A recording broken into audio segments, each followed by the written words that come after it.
ప్రపంచంలో క్రిస్టియన్ మతాన్ని స్వీకరించిన మొదటి దేశం ఆర్మేనియా.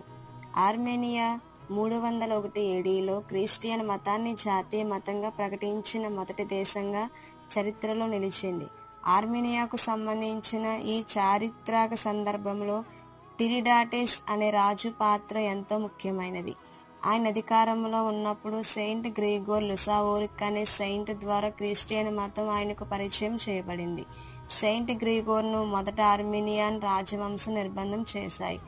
కానీ ఆ తర్వాత టిరిడాటెస్ రోగం బారి నుండి విముక్తి పొందిన తర్వాత ఆయన క్రిస్టియన్ మతాన్ని స్వీకరించి తన ప్రజలందరికీ ఆ మతాన్ని వ్యాప్తి చేశాడు.